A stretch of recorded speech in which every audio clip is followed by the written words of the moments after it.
Horror Lies. That's Rob from Georgia here with you, aka VHS82 apostrophe. It is week 551 here at Body Bags. We are quickly coming to the end of yet and just another month, man, and a theme week, ghost hunting gone bad. Looking forward to that as I'm covering the Deep House. I can't wait to cover that one. But we're wrapping up a sort of a 3-arc story, although out of order. Quatermass in the Pit from 1967. Roy Ward Baker, our director.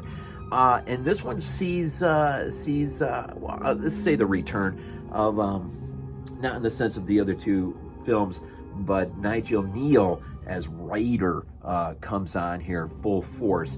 And we get a new Quatermass, who Nigel is much more, he was not a big fan of Don Levy, but he was much more impressed with Andrew Keir as Quatermass here in this particular film. And so we have our third part of the Scream Factory edition here. Again, fully loaded. All three have been loaded with extras, commentary tracks galore, and thankfully as a Val guest on the director of the first two, Roy Ward Baker is part of this one. And I think if I remember, a few film historians on here. An audio commentary actually with Roy Ward Baker and writer Nigel Neal. I should have listened to that. I didn't. A slew of other documentaries, though. We've got everyone from Joe Dante, Kim Newman. We got a nice, really, really nice World of Hammer episode, sci-fi edition. Of course, trailers, TV spots, whatnot. A lot of stuff. Scream Factory always does pretty well on that stuff. And, alternative work inside, too, which is nice. 5 Million Years to Earth, as it was released here, U.S., stateside. So, Quatermass in the Pit. Okay, I gotta see this. So, I'll get into the story a little bit as I remember or I've thought about it. When I first kind of worked my way through these three films, first of all, I was absolutely struck by the first Quatermass experiment. Absolutely struck by it. And Woodsworth's character in that as the alien who is slowly but surely manifesting himself throughout the film. But then I saw, Quatermass 2, and the end, man, the end. I absolutely dug the end, and I just dig the whole concept of part 2. And so I kind of hold part 2 a slight edge over part 1.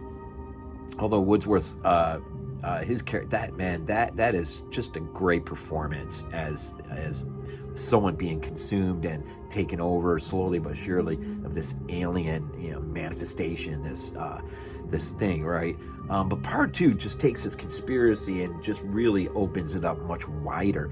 This might be the most wide of the conspiracies, though, and I sort of keep it as a third piece in third place.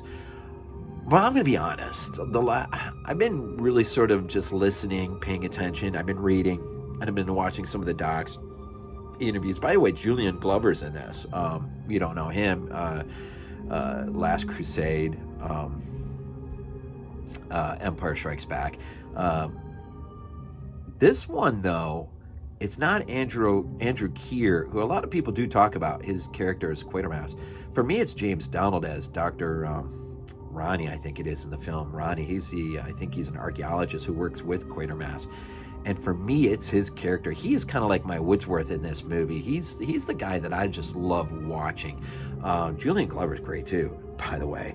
The story, when I first watched it, I thought to myself, I really dig part 2. I love the story. I dig what's happening in part 1.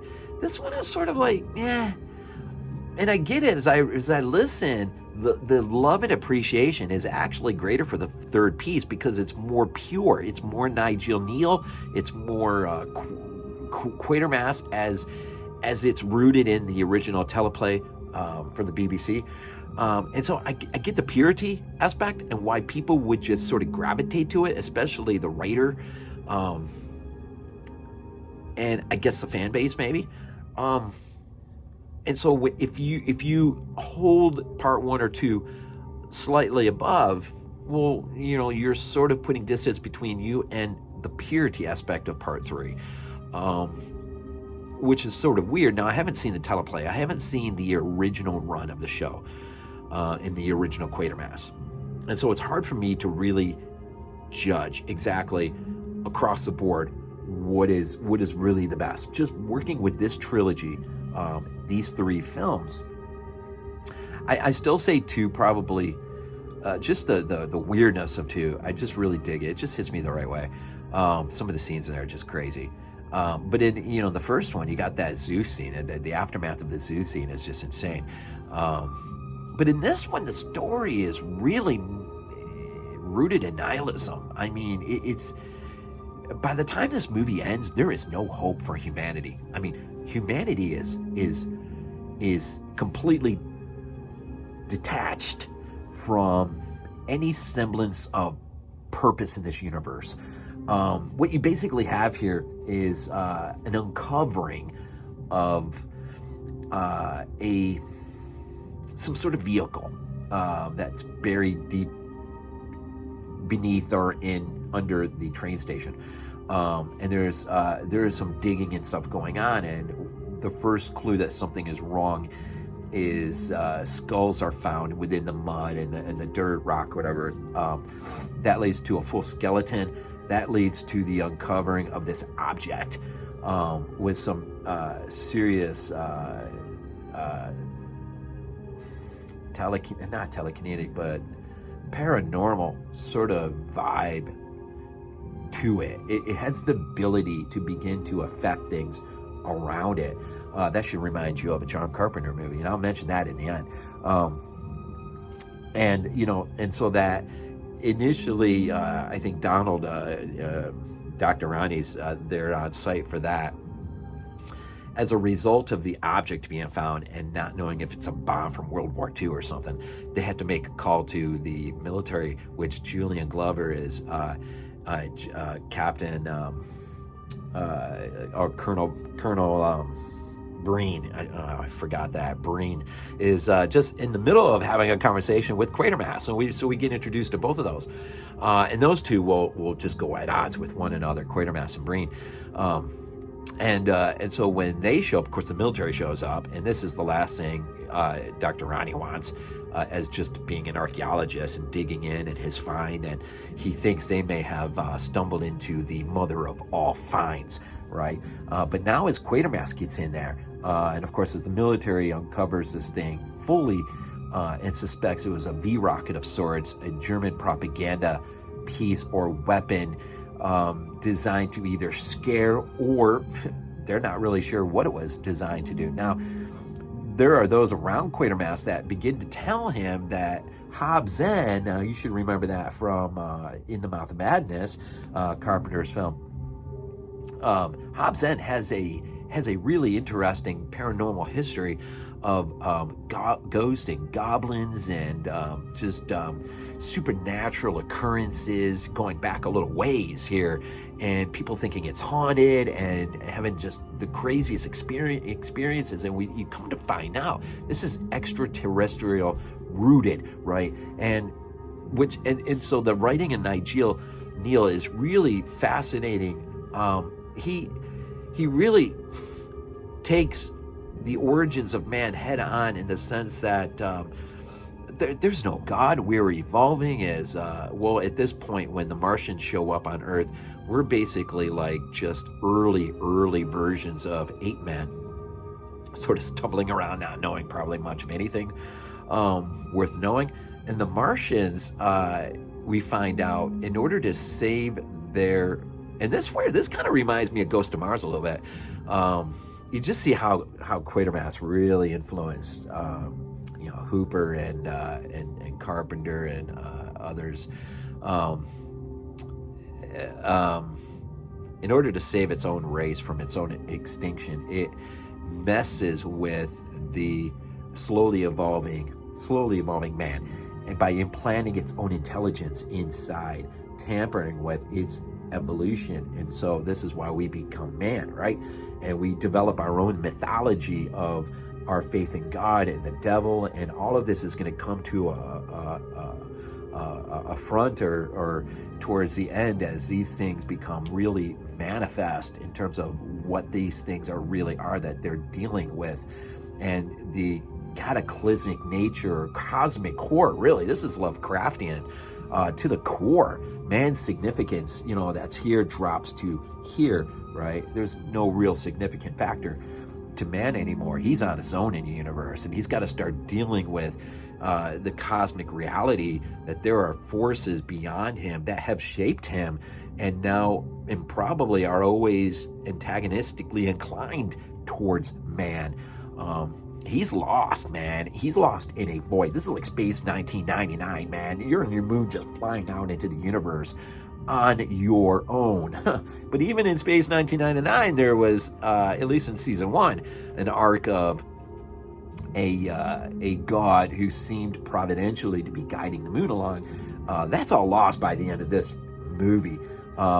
Man does rise to meet the threat, and as a result of Dr. Ronnie's sacrifice, in the end, you have this Martian-like creature, this image of it that sort of rises up out of this vehicle, I guess, in which they also unearth exoskeletons of these Martians that are hidden inside this vehicle of sorts.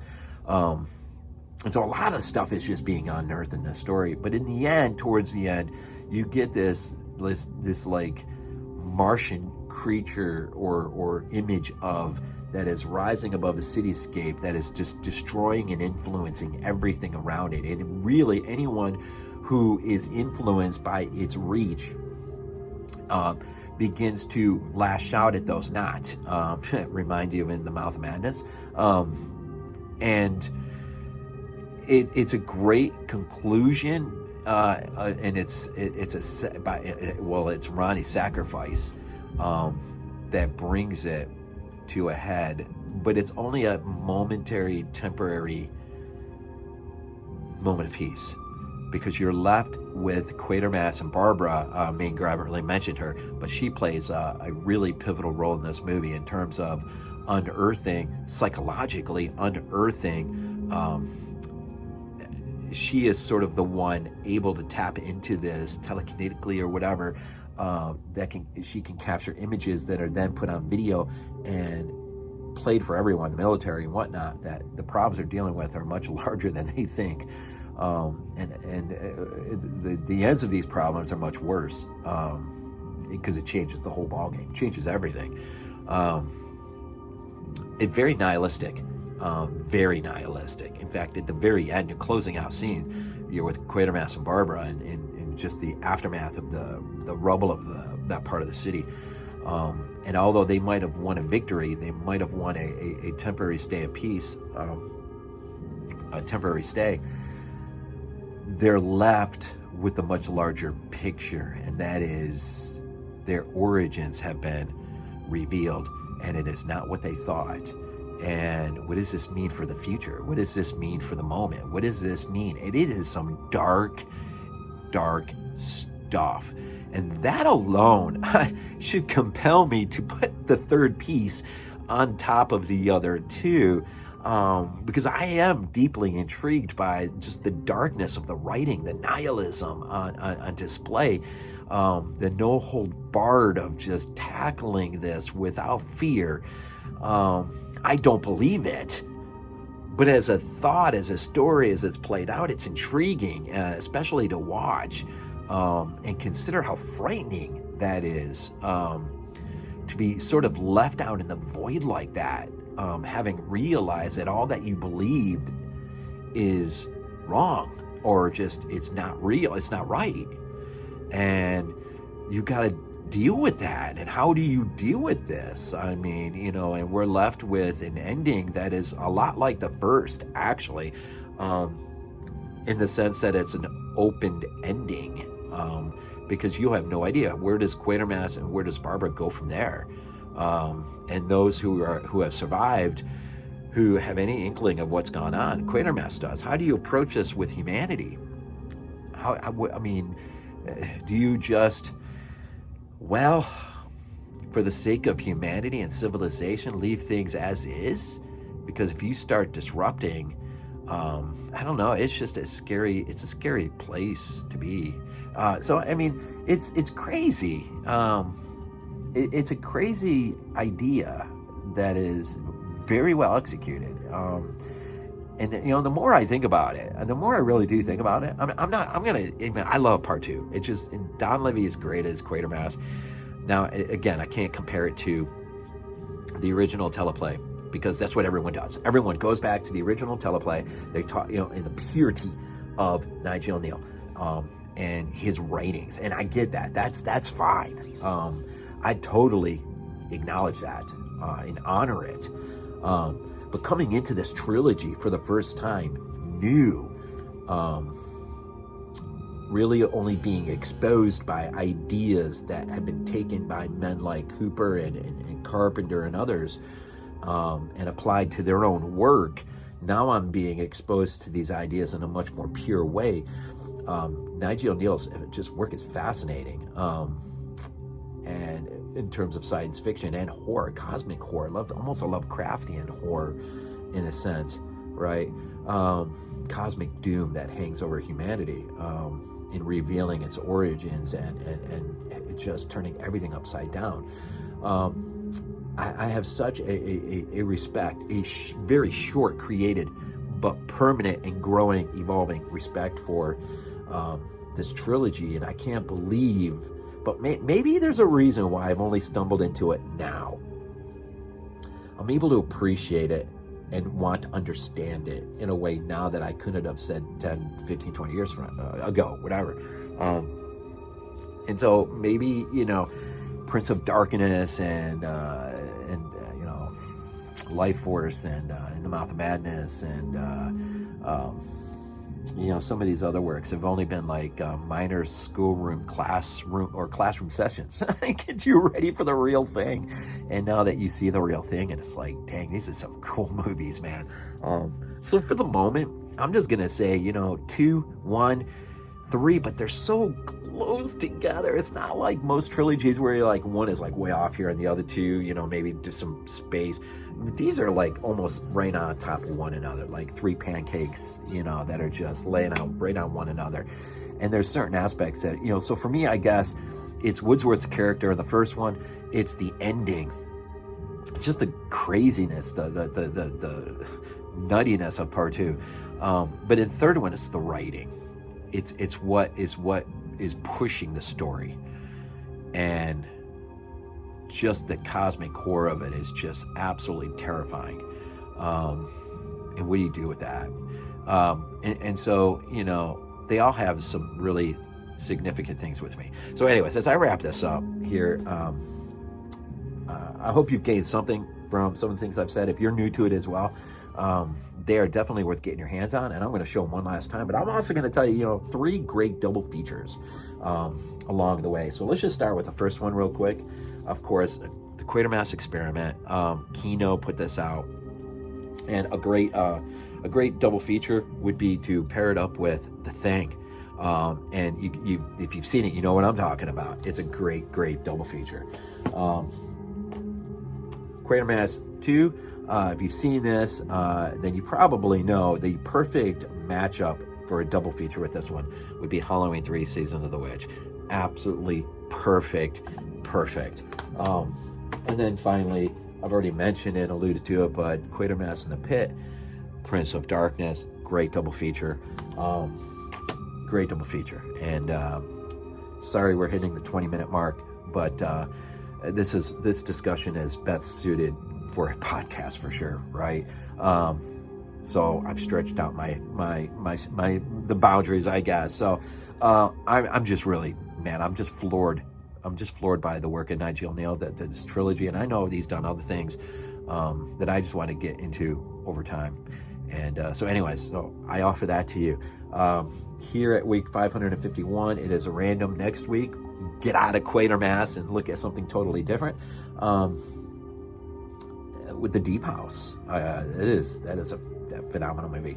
And remember, these are Hammer films, and Quatermass is what put Hammer on the map initially, got the ball rolling with them, and that needs to be said. So here at week 551, thank you for the support. Thank you for all that you guys do for the support for Body Bags. Remember the collaborative works. Our second one has dropped. Lucio Fulci is out there to be seen.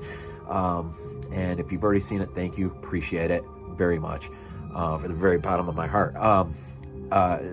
Third episode is due to be recorded, I believe, on the 31st, and we're going to be talking foreign horror. And I hate almost going out on a limb like this, but there is a possibility all of us may be in on that one, and that will be a lot of fun. So from here on Body Bags, I say thank you, and just thank you. As always, we end these things off with Go Bills. This is not a dream. Not a dream. We might be useful to you.